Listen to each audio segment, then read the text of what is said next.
उसके परिवार में उसकी वाइफ हैं, जिनका नाम अमरेश देवी है। उसकी एक बेटी है जिसका नाम ज्योति है, और दो लड़के हैं।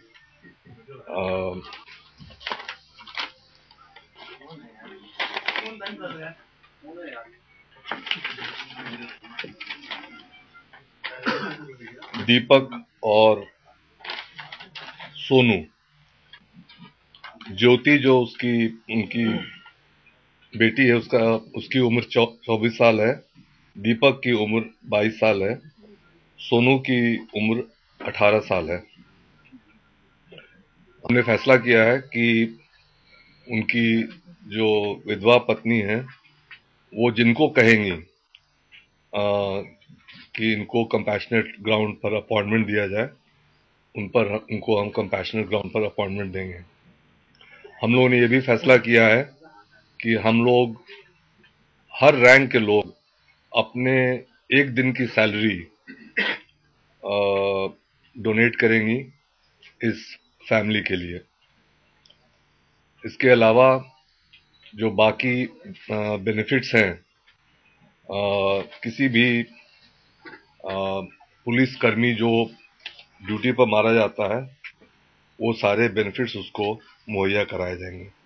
इसके अलावा मैंने उनकी विधवा पत्नी को ये आश्वासन दिया है कि अगर और किसी भी चीज की जरूरत हो तो हम उनकी मदद करेंगे हर तरह से। इनको एक तो एक्स ग्राशिया 10 लाख रुपए मिलेंगे। इसके अलावा एक्सिस बैंक इंश्योरेंस के 5 लाख मिलेंगे। दिल्ली पुलिस वेलफेयर फंड से 3 लाख रुपए मिलेंगे। लिबरलाइज पेंशन उनके पूरे जीवन काल में, उनकी विधवा के पूरे जीवन काल में उनको मिलेगा। ग्रेचुटी मिलेगी। फिर central government employees insurance scheme में जो अमाउंट है वो मिलेगा। और हम लोग आप लोगों को ये भी बताएंगे कि एक इनका अकाउंट नंबर है अमरेश देवी जी का, क्योंकि हम लोग बहुत सारे रिक्वेस्ट आ रहे हैं कि लोग, आम लोग उसे कंट्रीब्यूट करना चाहते हैं इस परिवार के लिए।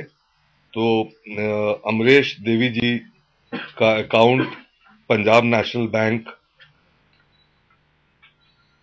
दिलशाद गार्डन में है, और उनका अकाउंट नंबर हम आप लोगों को पीआरओ के माध्यम से सर्कुलेट कर देंगे। आप लोग अपने अपने चैनल से, अपने अपने अखबारों के माध्यम से उसको आप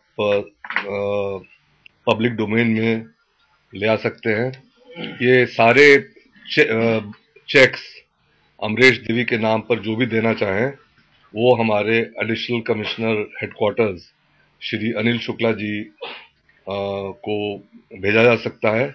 हम सबको इकट्ठा करके उनको दे देंगे, वो अपने अकाउंट में वो पैसे जमा करा देंगे। इस पोस्टमार्टम सुभाष तोमर का हुआ, उसमें जो हम लोग को बताया गया है कि उनको पेट पर, चेस्ट पर और गर्दन में काफी अंदरूनी चोट थी, जिसकी वजह से उनकी मृत्यु हो गई। पोस्टमार्टम रिपोर्ट उम्मीद है कि 2-3 दिन के बाद मिलेगा, तो डिटेल्ड कॉज ऑफ डेथ तब पता चलेगा। एक बार फिर मैं दिल्ली पुलिस के परिवार की ओर से उनकी बेरीव्ड फैमिली को सांत्वना देता हूं, और उनको ये बताना चाहूंगा कि हम लोग उनके साथ हैं।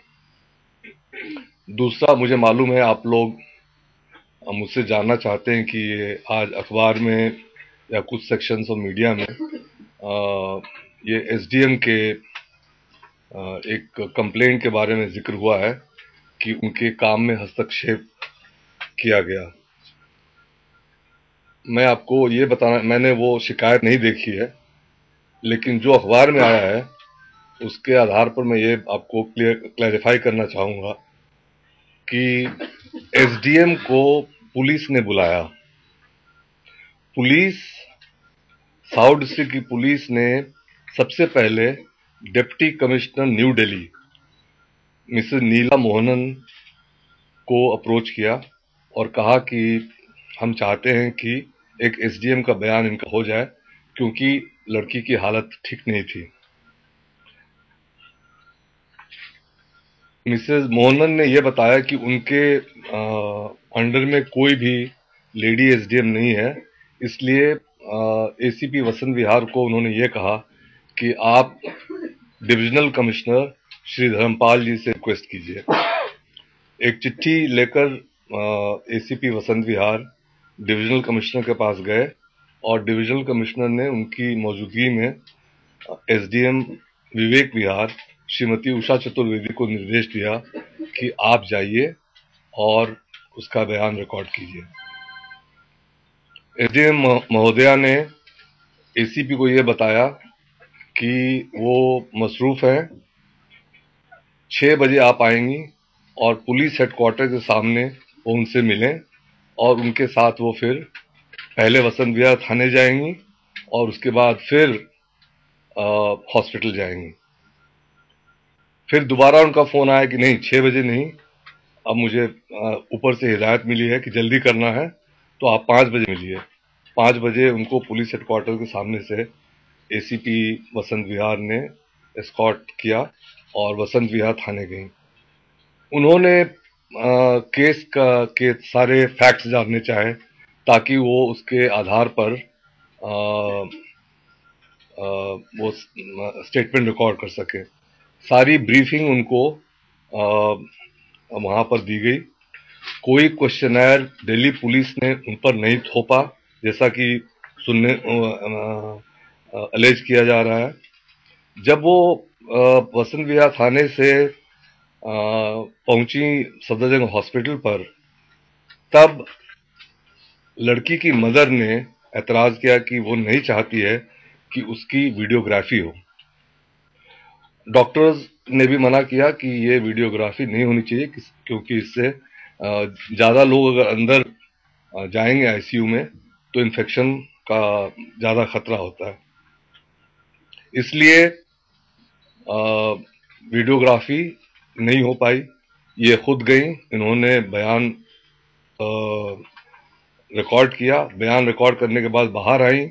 उन्होंने रेप विक्टिम की मदर का बयान रिकॉर्ड किया 7:40 पर एसीपी डिफेंस कॉलोनी की मौजूदगी में, और उसके बाद वो वहां से चली गई।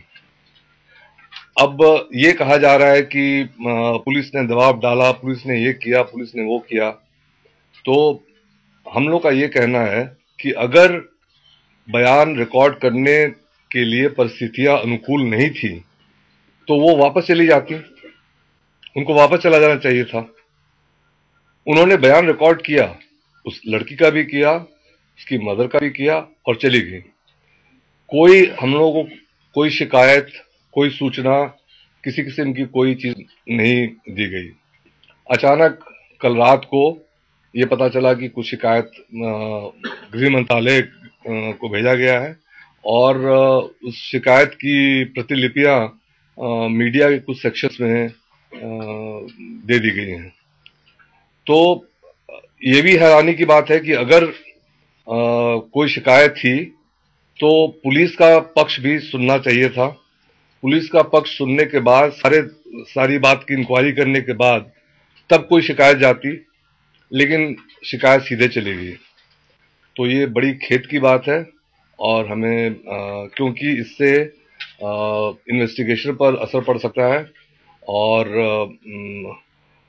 मैं एक बात दोबारा कहना चाहता हूं कि ये स्पष्ट करना चाहता हूं कि एसडीएम के लिए हम लोगों ने रिक्वेस्ट किया, एसडीएम को एस्कॉर्ट करके हमारे ऑफिसर ले गए। उन्होंने कहा कि हमें केस के लिए ब्रीफ कीजिए, तब हम लोगों ने उनको ब्रीफ किया। अगर उनको किसी भी तरह की प्रतिकूल वहां सर्कमस्टांसेस लग रहे थे, हालात लग रहे थे, तो उनको चाहिए था कि वो वहां से लौट जाती या किसी को शिकायत करती, लेकिन ऐसा कुछ नहीं हुआ। और 21 तारीख की ये बात है, 21 दिसंबर की, हम लोगों को कल जाके 24 तारीख की रात को पता चला कि एक शिकायत भेजी गई है जिसमें कि इस तरह के एलिगेशन लगाए गए हैं। मैं एक बार फिर आपसे आग्रह करता हूं कि हम लोग की तरफ से ये कुछ बात कोई आप सवाल पूछ सकते हैं, लेकिन कृपया जरा आज के माहौल को और आज की घटनाक्रम को मद्देनजर रखते हुए आप गंभीरता से संजीदगी से सवाल पूछिएगा। दोबारा बयान ये जो पूरी एक एसडीएम ने जो एलिगेशन लेवल किए हैं आप, तो जाहिर बात है कि इससे आपकी जो इन्वेस्टिगेशन हुई है उस पर उस पर दिक्कत खड़ी हो गई, क्योंकि एक बयान थे जो पहले दर्ज किए गए थे, उसके बाद में फिर दूसरे बयान हुए। तो अब इसको लेकर आप कैसे आगे बढ़ने की आपकी मंशा है? देखिए, जो आज का बयान हुआ है 164 में जुडिशियल मैजिस्ट्रेट के सामने, उसकी एविडेंशियरी वैल्यू जो है वो फाइनल वैल्यू मानी जाती है और ना कि एसडीएम के बयान की। सर, एसडीएम ने जब बयान लिया था तो दोनों ही थे रूम में, विक्टिम और एसडीएम या कोई और भी मौजूद था? Sir, then why didn't you go for this particular measure at the first place itself? Why SDM was called and why not the judicial magistrate was called? I don't want to tell you why, because you see there was a situation where we thought that the lady may not pull through, the girl may not pull through, so we wanted a statement which, supposing God forbid something had happened to her, could have been taken as a dying declaration, and dying declarations are taken by a SDM. Sir, क्या आज जब statement हुआ तो क्या कोई और भी था या सिर्फ विक्टिम और? नहीं, सिर्फ विक्टिम और एसडीएम थी। सर, जो मजिस्ट्रेट का बयान है क्या आज वो कंप्लीट हो चुका है? क्या विक्टिम ने दे दिया है मजिस्ट्रेट को? जी हाँ, जुडिशियल मैजिस्ट्रेट को, जिसकी फाइनल एविडेंशियरी वैल्यू। ऐसी भी खबर आई थी कि उसने मना किया, तो लड़की ने मना किया। नहीं, ये गलत है, बिल्कुल सरासर गलत है। एक बात मैं और बताना चाहूंगा, मुझे बताते हुए अच्छा नहीं लग रहा है, लेकिन मैं बताना चाहूंगा कि ये पहली घटना नहीं है जबकि इस एसडीएम महोदया के साथ हमें समस्या हुई है। आप लोगों को याद होगा जब कोटा कॉलोनी में 2 सितंबर को राइटिंग हुई थी ईस्ट दिल्ली में, तो वहां के डीसी महोदय आए मौके पर और उन्होंने ऑन कैमरा बयान देना शुरू किया, जो हम लोग जो राइट कंट्रोल करने की कोशिश कर रहे थे उसके प्रतिकूल था। उसके बाद जो इन्वेस्टिगेशन हुआ उसमें भी एसडीएम और डीसी का हस्तक्षेप हुआ। इसके अलावा आपको याद होगा एक बैंक्वेट हॉल में आग लगी थी हाल में, वहां भी ककड़डुमा के पास, वहां भी ये एसडीएम महोदया आई थी और वहां भी इन्होंने कुछ समस्या खड़ी करने की कोशिश की थी। तो इस शहर में कई डिप्टी कमिश्नर रेवेन्यू हैं, कई एसडीएम हैं, पुलिस को किसी के साथ कोई परेशानी नहीं है और हमें इनके साथ भी कोई परेशानी नहीं है।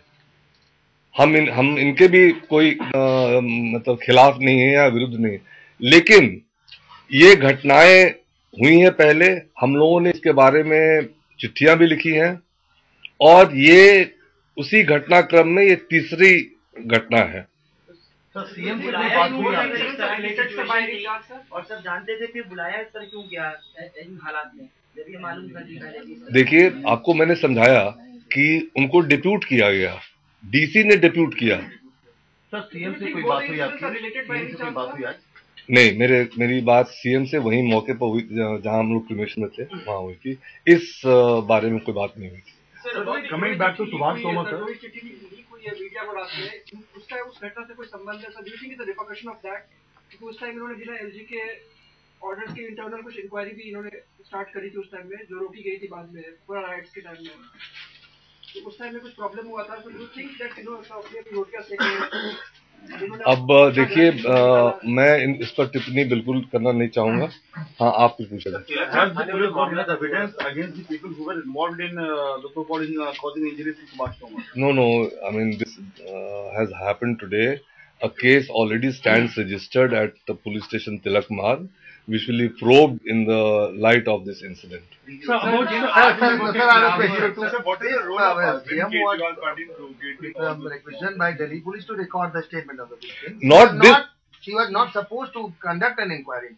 Yes. Her job was just to record the statement and give it to the concerned authority. Yes. Sir, about Mr. Subhash Tomar, ये सर 302 में मुकदमा दर्ज हाँ, हुआ है। क्या कांस्टेबल ने सुभाष 302 में या 304 में? 302 में। So about Mr. Subhash Tomar, did Mr. Tomar have a history of heart problems? I mean, I am sorry. Why don't ask? doctors, No. because of cardiac arrest. No. आठ लोगों को सर 8 लोगों Anyhow, I think let the postmortem report come, then the cause of death would be known. So how long are the traffic diversions going to continue? Because a lot of people are facing problems. Metro stations are shut, roads are clamped down. Even we couldn't reach some of our locations in the morning. How long? See, this morning again, various political parties and various organizations had given a call for a protest. It is on account of those calls about which we had information from various intelligence agencies that we had to, stop traffic there. But now, when you go back, you would see that traffic has been relaxed considerably. Sir आज सुभाष तोमर के ऊपर attack का जो मामला है उसमें sir 8 लोगों को अरेस्ट किया गया था और अब ये अरविंद केजरीवाल का कहना है कि आम आदमी के पार्टी के जो कार्यकर्ता उन्होंने बेल नहीं दिलवाई। तो आखिरकार पूरा सच क्या है कि कैसे पुलिस ने केस रजिस्टर किया और उनकी बेल कैसे हुई अदालत में मंडे को? 8 लोगों को कैसे अरेस्ट किया था? कोई एविडेंस था, वीडियोग्राफी थी अटैक कर रहे हैं? क्या मौके पर ही अरेस्ट कर लिया गया था या बाद में किया? 8 लोग आइडेंटिफाई कैसे? मौके पर ही उनको गिरफ्तार किया गया था और उसके बारे में जो सबूत है वो तो इन्वेस्टिगेशन के दौरान मिलेगा। Thank you very much. कैसे मिली सर?